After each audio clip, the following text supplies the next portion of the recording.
ዋና ዋና ዜናዎች በየዘርፉ የተመዘገቡ ስኬታማ ተሞክሮዎችን በማስፋትና ህዝቡ ለሚያነሷቸው የመልካም አስተዳደር ጥያቄዎች ምላሽ በመስጠቱ ረገድ የተጀመረው ርብርብ ተጠናክሮ እንደሚቀጥል የከፋ ዞን ምክር ቤት ዋና አፈ ጉባኤ አቶ ግርማ ደፋር አስታወቁም። በከፋ ማህበረሰብ ዘንድ ትልቅ ስፍራ የሚሰጠውና የማንነት መገለጫ የሆነው የከፋ ዘመን መለወጫ በዓል በደማቅ ሁኔታ እንዲከበር ሁሉም የድርሻውን መወጣት እንዳለበት የቦንጋ ከተማ ባህል ቱሪዝምና ስፖርት ጽሕፈት ቤት ገለጸ። በተጠናቀቀው በጀት ዓመት ህብረተሰቡን በብቃት በማስተባበር በፓርቲ መሪነት ትላልቅ ስኬቶች ተመዝግበዋል ሲል የክልሉ ብልጽግና ፓርቲ ቅርንጫፍ ጽሕፈት ቤት አስታወቀ። የሚሉት ከዜናዎቻችን መካከል ዋና ዋናዎቹ ናቸው። ሰላም ጤና ይስጥልኝ የተወደዳችሁ ተመልካቾቻችን፣ ከከፋ ቴሌቪዥን የሰዓቱን ዜናዎች ይዘን ቀርበናል። ከዜናዎቹ ጋር ቤቴልሔም መምሩ ነኝ። አብራችሁን ቆዩ። በቅድሚያም አጫጭር ዜናዎች። ሐሰተኛ የትምህርት ማስረጃዎችን የማጣራት ስራ መስራቱን የከፋ ዞን ዋና አስተዳዳሪ አቶ እንዳሻው ከበደ ተናገሩ። ዋና አስተዳዳሪው ይህንን ያሉት የከፋ ዞን ምክር ቤት አራተኛ ዙር 12ኛ ዓመት 25ኛ መደበኛ ጉባኤውን ባካሄደበት ስብሰባ ላይ ነው። በተጠናቀቀው በጀት ዓመት 1345 የትምህርት ማስረጃዎችን በማጣራት 24 ዲፕሎማና 8 የብቃት ማረጋገጫ በድምሩ 32 የትምህርት ማስረጃ ሐሰተኛ ሆነው መገኘታቸውን ገልጸዋል። የትምህርት ማስረጃዎቻቸው ተጣርተው ጥፋተኛ ሆነው የተገኙ ግለሰቦች ላይ እርምጃ መወሰዱን አስታውቀዋል። በዘርፉ የሚስተዋሉትን የመልካም አስተዳደር ችግሮች ለመፍታት የተሰራ ሲሆን 1242 መፍታት ተችሏል ብለዋል። ኢትዮጵያና ጣሊያን በግብርናው ዘርፍ በጋራ ለመስራት የሚያስችላቸውን ስምምነት ተፈራረሙ። ስምምነቱን የግብርና ሚኒስትሩ ዶክተር ግርማ አመንቴና የጣሊያን የግብርና ሚኒስትር ፍራንሲስኮ ሎሎ ብሪንጊዳ ተፈራርመዋል። የተፈረመው ስምምነት ሁለቱ ሀገራት ከዚህ በፊት የነበራቸው ትብብር የሚያጠናክርና በተለይም የቡና ሰንሰለቶችን የማዘመን ስራ ላይ በትኩረት ለመስራት የሚያስችል መሆኑን ተነስቷል። የግብርና ሚኒስትሩ ዶክተር ግርማ አመንቴ በዚህ ወቅት እንዳሉት ስምምነቱ ጣሊያን ግብርናን በማዘመን በአውሮፓ ያላትን ቀዳሚ አቅም ለመጋራት ያስችላል ብለዋል። የጣሊያን አቻቸው ፍራንሲስኮ ሎሎ ብሪንጊዳ በበኩላቸው በግብርና ቴክኖሎጂ ሽግግር ላይ በጋራ መስራት የሚያስችሉ አማራጮች ላይ ስምምነት መፈጸሙን አንስተዋል። ዘገባው የፋና ሚዲያ ኮርፖሬት ነው። አሁን ወደ ዝርዝር ዜናዎች አለፈን። በየዘርፉ የተመዘገቡ ስኬታማ ተሞክሮዎችን በማስፋትና ህዝቡ ለሚያነሳቸው የመልካም አስተዳደር ጥያቄዎች ምላሽ በመስጠቱ ረገድ የተጀመረው ርብርብ ተጠናክሮ እንደሚቀጥል የከፋ ዞን ምክር ቤት ዋና አፈ ጉባኤ አቶ ግርማ ደፋር አስታወቁም። ህብረተሰቡ በአካባቢ ልማት ላይ እያደረገ ያለው ተሳትፎ እያደገ መምጣቱም ተጠቁሟል። ወንድሙ ካክሎ የከፋ ዞን ምክር ቤት በአራተኛ ዙር 12ኛ ዓመት 25ኛው መደበኛ ጉባኤው በተጠናቀቀው የበጀት ዓመት በየዘርፉ የተመዘገበውን አፈጻጸም ገምግመዋል። የምክር ቤቱ አባላት ተጠናክረው መቀጠል ያለባቸው ስኬታማ ተግባራትን ከጠቀሱ በኋላ የተቀናጀ ርብርብና ልዩ ትኩረት የሚሹ ዘርፎችን አንስተዋል። የዞኑ ምክር ቤት ዋና አፈ ጉባኤው የተከበሩ አቶ ግርማ ደፋር በየዘርፉ የተቀመጡ ግቦች እንዲሳኩና በምክር ቤቱ የተቀመጡ አቅጣጫዎች መሬት ላይ እንዲወርዱ ጥረት መደረጉን አስረድተዋል። በጸደቀው በጀት ምን ስራዎች ተሰሩ የሚለውን በሶስቱም ዘርፍ ቋሚ ኮሚቴዎቻችን አማካኝነት ክትትል ቁጥጥር ስራዎች ስናካሄድ ነው የቆየ ነው። ባለፈው ዓመት የዛሬ ዓመት ምክር ቤቱ ከወሰናቸው ውሳኔዎች አንዱ እንደ ዞናችን ትልቁ ችግር የነበረው በተደጋጋሚ ዞናችን በየወረዳዎች ከዚህ በፊት የተሰራጩ የማዳበሪያ ዕዳዎች ሁሉ ጊዜ በምክር ቤታችን ስነሱን አስተያየት ሲሰጥ ነው የነበረውና ይሄን በሚመለከት ሁለተኛ ዳግም ይሄ ኢሹ መነሳት የለበትም ለዚህ መቋጨት አለበትና ይሄን የዞኑ ዋና አስተዳዳሪ በዋነኛነት ተቀብለው እንደ ዞን የተለያዩ አካላትን ያሰባጠረ ቡድን ተቋቁሞ ይሄ ነገር ተፈትሾ አድራሻ መገኘት አለበት። መመለስ የሚገባው የመንግስት ሀብት ይሄ የማዳበሪያ ዕዳ ተብሎ ሁሉ የሚነሳው መመለስ አለበት የሚል ቁርጠኛ አቋም በመወሰዱ ይህንንም የዞኑ አስተዳዳሪ ይህን ማንዴት በመውሰድ እንደ ዞን የተለያየ ቲም በማዋቀር 10 ወረዳዎች ላይ ለሁለት ወር ባላነሰ ጊዜ በመዘዋወር በማየት ኦዲት በማድረግ ከ36 ሚሊዮን ብር በላይ በሁለት ወር ውስጥ የማዳበሪያ ዕዳ ለዘመናት የተከማቸውና የቆየውን አድራሻም ጭምር ያልነበረውን ፈልጎ በማግኘት እንዲመለስ ተደርጓል። በድጋፍና ክትትል የተገኙ ተሞክሮችን ማስፋትና ህዝቡ ለሚያነሷቸው የመልካም አስተዳደር ጥያቄዎች ምላሽ ለመስጠት የተሰራውን ስራ በአብነት አንስተዋል። ምክር ቤታችን የተሻሉ ተሞክሮችን የሚለዋወጥበት የራሱ የሆነ መድረክ አለው። እሱም መድረክ ምንድነው? የአፈ ጉባኤዎች ፎረም አለ። የዞንና የወረዳ አፈ ጉባኤዎች ፎረም አለ። የወረዳና የቀበሌ አፈ ጉባኤዎች ፎረም በወረዳዎች የሚካሄድ አለ፣ በእኛ ደረጃም የሚካሄድ አለና በእነዚህ ፎረም ዋና ጉዳይ ከአንድ አካባቢ ወደ አንድ አካባቢ ፎረሞችን በማድረግ እዛ አካባቢ ያለው ምርጥ ተሞክሮ በመቀመር ሁሉም ቦታ ላይ እንዲደርስ የማድረግ ስራ ነው እየተሰራ ያለው። በዚህ ፎረም መድረክ የተገኙ ምርጥ ተሞክሮዎች ከየአካባቢው በማየት መስክ ምልከታ በማድረግ ሁሉም አካባቢ እንዲሰፋ የማድረግ ስራ ነው እየተሰራ ያለው። ለምሳሌ ባለፈው ፎረም ያደረግነው ዋቻ ከተማ ላይ ፎረም አድርገናል። እዛ ዋቻ ከተማ ላይ አንድ ምርጥ ተሞክሮ ምንድነው? የማዘጋጃ ቤታዊ አገልግሎታቸውን በሙሉ ዲጂታላይዝ አድርገው በዛ ነው አገልግሎት መስጠት የጀመሩትና ይሄ ከቦንጋ ቀጥሎ ዋቻ ከተማ በዞናችን ሁለተኛ ነው ማለት ነው። ስለዚህ አሁን ትልቁ የህብረተሰብ ሮሮ ያለበት ምንድነው? በተለያየ መድረክ ላይ ህዝብ ሲናወያይ ሮሮ ያለበት ህብረተሰቡ የመልካም አስተዳደር ጥያቄ ማዘጋጃ ቤታዊ አገልግሎት ላይ ያነሳል። በዚሁ ምክንያት ከእጅ ንክኪ በጸዳ መንገድ ይሄ አገልግሎት እንዲሰጥ ዲጂታላይዝ ማድረግ አንድ አማራጭ ስለሆነ ይሄ ተሞክሮ በሁሉም ማዘጋጃ ቤቶች ወረዳዎች እንዲያሰፉ ባደረግነው የፎረም ምክክር ላይ የጋራ መስማማት ላይ ተደርሷል ማለት ነው። የህብረተሰቡን አቅም ለመጠቀም የተሰሩ የማስተባበርና የንቅናቄ ስራዎች የህብረተሰቡ ተሳትፎ እንዲያድግ አስተዋጽኦ ማበረከታቸውን ነው ዋና አፈ ጉባኤው ያስረዱት። ይህንን አቅም ከማጎልበት ባሻገር በየአካባቢው የሚገኙ ጸጋዎችን ወደ ሀብት ለማሸጋገር የተጀመረው ስራ ተጠናክሮ መቀጠል እንዳለበት አስገንዝበዋል። በቀጣይ ልዩ ትኩረት የሚሹ ጉዳዮችንም በማከል ትኩረት የሚሹ ጉዳዮች አሁንም ልማትን አጠናክሮ መቀጠል። ዞናችን ፈጣሪ የሰጠን የተፈጥሮ ጸጋ አለ። ጠንካራ የስራ ባህል ያለው ስነ ምግባር ያለው ማህበረሰብ አለ። ወጣቱ አለ። ሰፊ መሬት አለ። ስለዚህ ይሄን ጸጋ በአግባቡ ወደ ሀብት መቀየር መቻል አለብን።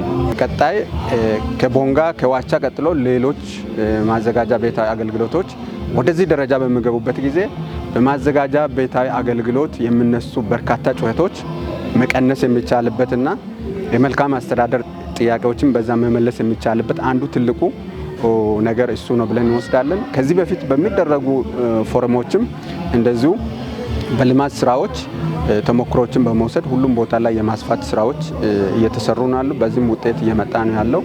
በድጋፍና ክትትል ወቅትም የሚታዩ ግድፈቶች እንዲታረሙ እዛው ባሉበት ለሚመለከታቸው አካላት ግብረ መልስ ይሰጣል። ከዛ በኋላ ስለማሻሻላቸው ቀጣይ በሚደረገው መስክ ምልከታ ላይ ይታያል፣ ይረጋገጣል ማለት ነው።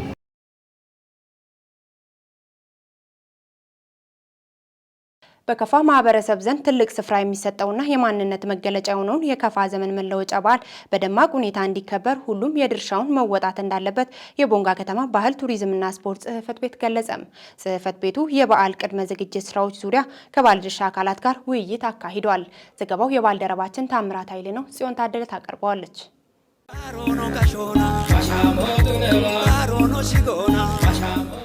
መድረኩን የመሩት የቦንጋ ከተማ አስተዳደር የመንግስት ዋና ተጠሪ አቶ ስዩም ወልደ ሚካኤል ባህል የአንድ ማህበረሰብ መገለጫ በመሆኑ ይህን ተንከባክቦ በመያዝ ለቀጣዩ ትውልድ ማሻገር ይገባል ብለዋል። በዓሉ የህዝብን ትስስር ከማጠናከር አኳያ ትልቅ ሚና እንዳለው የጠቆሙት የመንግስት ዋና ተጠሪው ይህንን በማጠናከር የተባበሩት መንግስታት የትምህርት የሳይንስና የባህል ድርጅቶች ዩኔስኮ ላይ ማስመዝገብ እንደሚገባ አብራርተዋል። 2018 የካፍቾ ዘመን መለወጫ ማሽቃሬ ባሮ በተለየ ሁኔታ እናከብራለን ብለን ነው እየተዘጋጀን ያለነውና ከዚህ አንጻር አጠቃላይ የበዓሉ ኩነት ከጅማሬው እስከ ፍጻሜ ድረስ ተመርቶ እንዴት ይፈጸማል የሚለውን ነገር እያንዳንዱ የበዓሉ ባለቤት መሆን ከቻለ በቀላሉ በዓሉን የምናስፈጽም መሆኑን ስንተማመን አንደኛው ታች ቀጠና ላይ በዓሉን እንዴት አድርገን ነው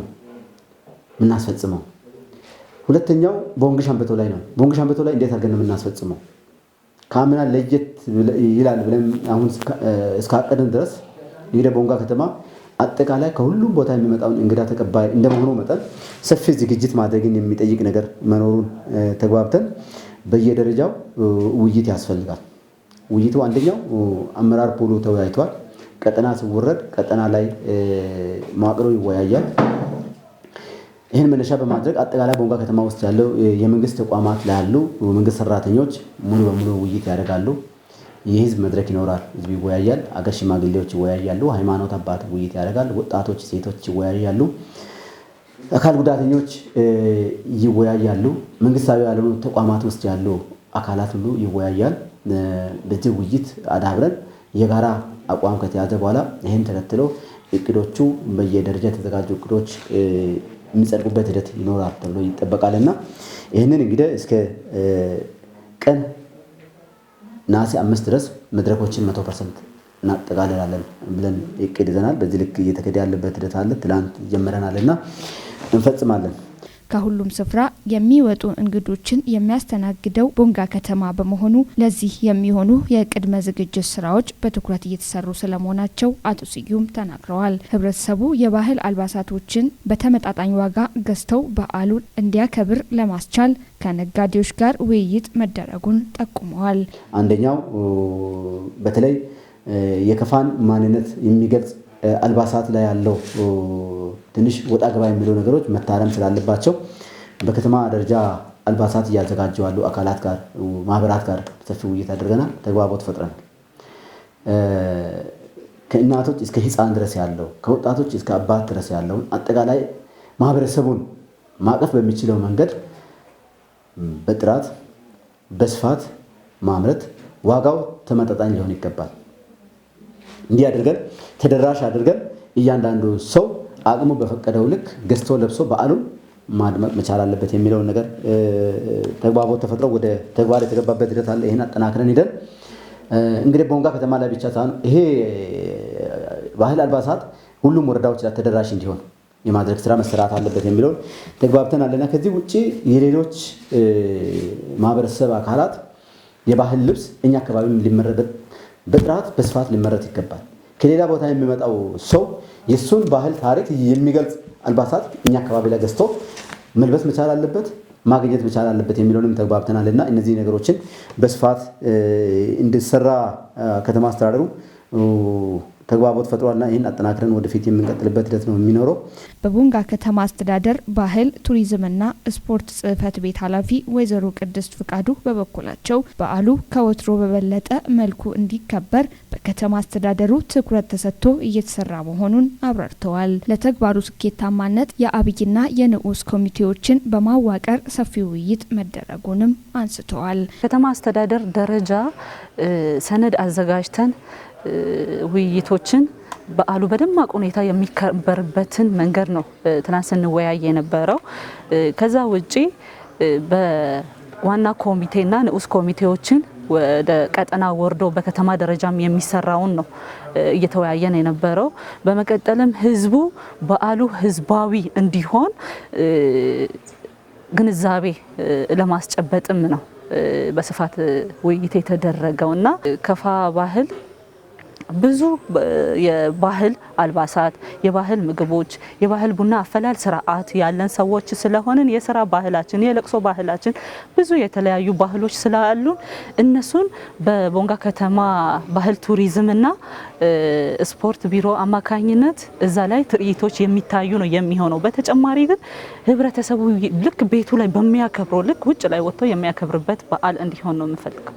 ባለድርሻ አካላቶችም በበኩላቸው በዓሉ ስኬታማ ሆኖ እንዲከበር የተሰጣቸውን ኃላፊነት እንደሚወጡም ገልጸዋል።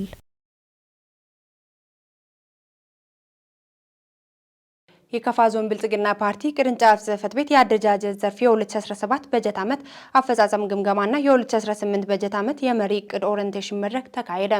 የፓርቲ አደረጃጀቶችን ማጠናከር ለሁሉም ስራ ውጤታማነት ሚናው የጎላ መሆኑን የከፋ ዞን ብልጽግና ፓርቲ ቅርንጫፍ ጽሕፈት ቤት ኃላፊ አቶ አጥናፈ ኃይሌ ተናግረዋል። ዘገባው የከፋ ዞን ብልጽግና ፓርቲ ቅርንጫፍ ጽሕፈት ቤት ነው። ብሩክታይት ብርሃኑ ታቀርበዋለች።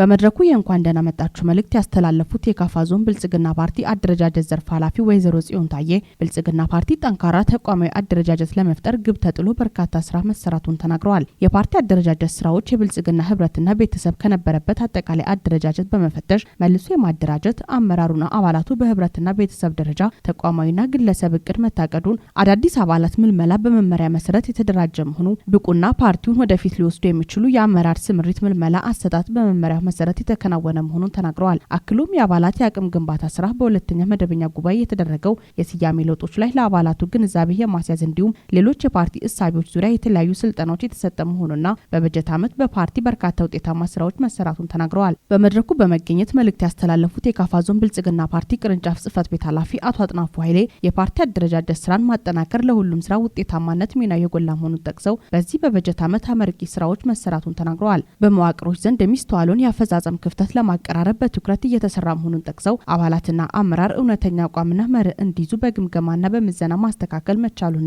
የሚዋዥቁትንም የማጥራት ስራ እየተሰራ መሆኑን ተናግረዋል። አክሎም ጠንካራ አደረጃጀት ለመፍጠር በየደረጃ ያለውን አደረጃጀቶችን መፈተሽና ማጠናከር፣ ጠንካራ አባላት ምልመላ ማካሄድ፣ ለአባላት የግንዛቤ ማስጨበጫ ስራ መስራት፣ በአሰራሩ መሰረት ደንቡን ተግባራዊ ማድረግ፣ በየደረጃ ያሉ የፓርቲ አደረጃጀቶች በራሳቸው ሳይት ፕላን መሰረት የመወያያ ጎጆ እንዲኖራቸው ማድረግ፣ ለአመራሩና አባላቱ ተግባራትን መሰረት ያደረገ የምዘና ስርዓት ማካሄድ በትኩረት የሚሰሩ ቀጣይ አቅጣጫዎች መሆኑን በመክፈቻ ንግግራቸው ገልጸዋል። በሚደረገው መድረክ በ2017 ዓ.ም የተከናወኑ ተግባራት በዝርዝር ቀርቦ የሚገመገም ሲሆን የ2018 በጀት ዓመት ለማከናወን ለታሰበው መሪ ዕቅድ ውይይት ይደረጋል ተብሎ ይጠበቃል።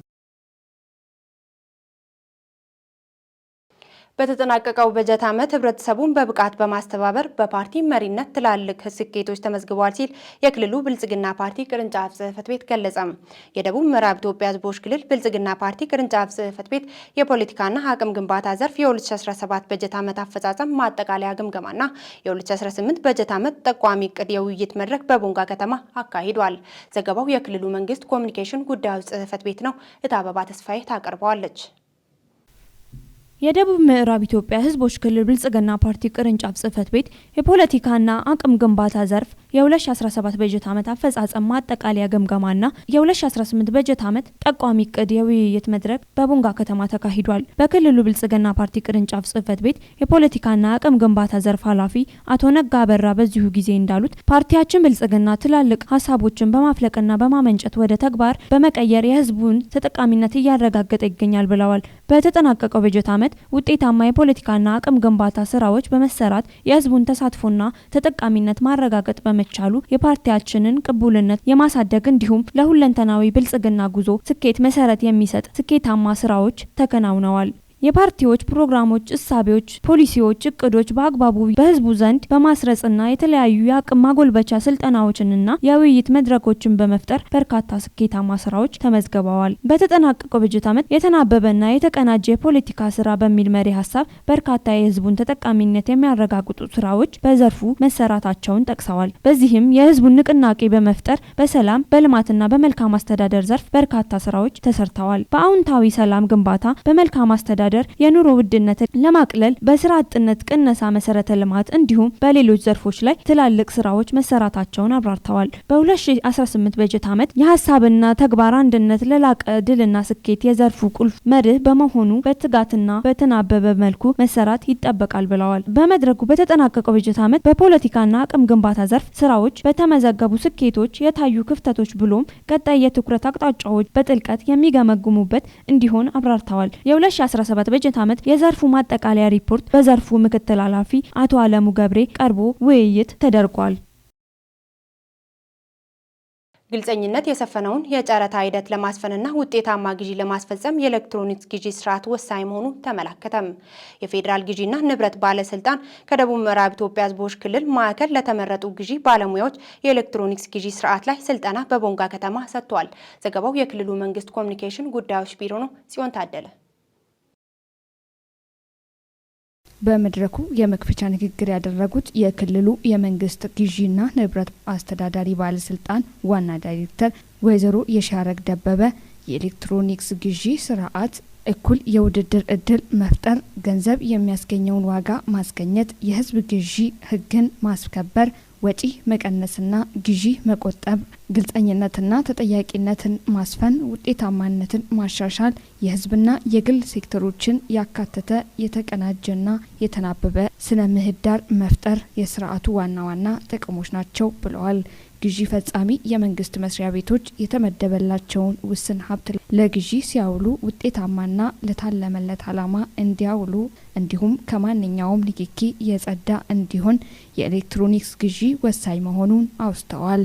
እንደ ሀገር በ9 የፌዴራል መስሪያ ቤቶች የተጀመረው አሁን ላይ 262 የመንግስት መስሪያ ቤቶች ላይ እየተተገበረ ያለ የኤሌክትሮኒክስ ግዢ ስርዓት ውጤታማነቱ ተረጋግጦ ክልላችንም ወደ ማስጀመሪያ ምዕራፍ መሻገሩ የክልሉ መንግስት ለዘርፉ የሰጠውን ትኩረት የሚያሳይ ነው ብለዋል። የፌዴራል መንግስት ግዢና ንብረት ባለስልጣን የኤሌክትሮኒክስ ግዢ ትግበራን ለማስጀመር ቁሳዊና ስልጠና ድጋፎችን መስጠቱን የገለጹት ወይዘሮ የሻረግ ወደ ስራ ሲገባ ሊያጋጥሙ የሚችሉ ተግዳሮቶችን ወደ እድል በመቀየር እንደ ሀገር የተጀመረውን የብልጽግና ጉዞ ከዳር ማድረስ እንደሚቻል ገልጸዋል። እንደ ክልል በሁሉም መስክ ውጤቶች የተመዘገቡ እንዳሉ ያወሱት ዋና ዳይሬክተሯ በተወሰነ መልኩ በጨረታ ሂደት ላይ የሚስተዋሉ ክፍተቶች ለቅሬታና አቤቱታ ምንጭ ከመሆኑ ባሻገር ልማቱ የተፈለገበት ጊዜ እንዳይሳለጥ የሚያደናቅፈውን አሰራር ለማስተካከል የኤሌክትሮኒክስ ግዢ ማስፈለጉን አብራርተዋል። ለዚሁ ምዕራፍ ስለመድረሳችን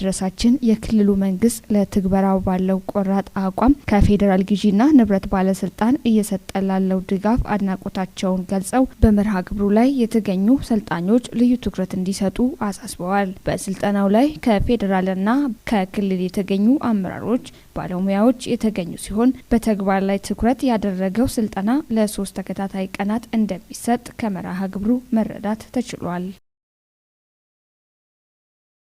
በከፋ ዞን ጌሻ ወረዳ የ2017 ዓመተ ምህረት የክረምት በጎ ፈቃድ አገልግሎት ተጀመረም። በጎነትና አብሮነት ለኢትዮጵያ ከፍታ 4 በሚል መሪ ቃል የሚከናወነው ይህ ተግባር በወረዳው ኪጮ ቀበሌ የአቅም ውስንነት ያላቸውን እናት ቤት በማደስ ተጀምረዋል። ዘገባው የወረዳው መንግስት ኮሚኒኬሽን ጉዳዮች ጽህፈት ቤት ነው። እታበባ ተስፋዬ በከፋ ዞን ጌሻ ወረዳ የክረምት በጎ ፍቃድ አገልግሎት በጎነትና አብሮነት ለኢትዮጵያ ከፍታ 4 በሚል መሪ ቃል በኪጮ ቀበሌ የአቅመ ደካማ ቤት በማደስ የማስጀመሪያ ንቅናቄ ፕሮግራም ተካሂዷል። የጌሻ ወረዳ ብልጽግና ፓርቲ ቅርንጫፍ ጽህፈት ቤት ኃላፊ አቶ አንድ ሰው አለማየሁ ንቅናቄውን በማስጀመር እንደተናገሩት በዘንድሮ የክረምት በጎ አድራጎት ተግባር ሰፊ ስራዎችን ለመስራት የታቀደ ስለሆነ ከወትሮ በተለየ መስራት ያስፈልጋል ብለዋል። አክለውም የክረምት በጎ ፍቃድ አገልግሎትን አጉልተን የምናሳይበት ተግባር በመሆኑ በቀጣይ በርካታ በጎ ፍቃደኛ ወጣቶችን በማሳተፍ በጥንቃቄ እንደተጀመረው የአቅመ ደካማ ቤት ጥገና፣ የአካባቢ ጽዳት፣ የማጠናከሪያ ትምህርት፣ የተቋማት አገልግሎት አሰጣጥና በሌሎች ዘርፎች ላይ ሰፊ ስራ እንደሚሰራ ገልጸዋል።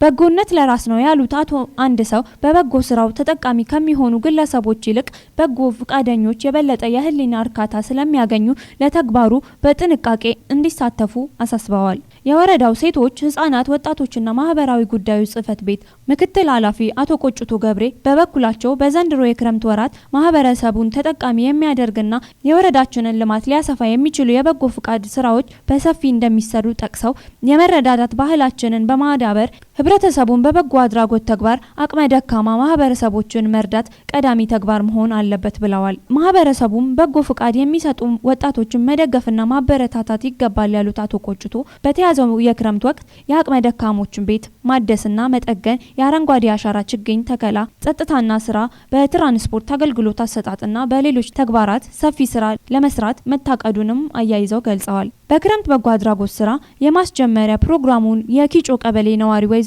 ጣይቱ ደበላ የቤት እድሳትና ጥገና እየተደረገላቸው ያሉ ግለሰብ እንደገለጹት ከዚህ በፊት በዝናብ እየተሰቃዩ እንደነበር ተናግረው አሁን ቤታቸው በበጎ አድራጎት ተግባር እየታደሰላቸው በመሆኑ ደስተኛ መሆናቸውን ገልጸዋል። የወረዳ ብልጽግና ፓርቲ ቅርንጫፍ ጽህፈት ቤት የመንግስት ረዳት ተጠሪና የፖለቲካና ህዝብ ግንኙነት ዘርፍ ኃላፊ ወይዘሮ ህብረት ተካ፣ የመንግስት ረዳት ተጠሪና አደረጃጀት ዘርፍ ኃላፊ አቶ አጥናፉ አስፋውን ጨምሮ የወረዳና የቀበሌ አመራሮች፣ የሴክተር ባለሙያዎችና ሌሎችም በተገኙበት ተጀምሯል ሲል የዘገበው የጌሻ ወረዳ የመንግስት ኮሚኒኬሽን ጉዳዮች ጽህፈት ቤት ነው። ክቡራንና ክቡራት ተመልካቾቻችን ለሰዓቱ ያዘጋጀንላችሁ ዜናዎች እስካሁን የተከታተላችሁትን ይመስል ነበር። ዜናዎቹን በመምራት ቤቴ ለምምሩ አብሬያችሁ ቆይታ አደረግኩ። ቀሪ የከፋ ቴሌቪዥን መሰናዶች የሚቀጥሉ ይሆናል። ሰላም ቆዩልን።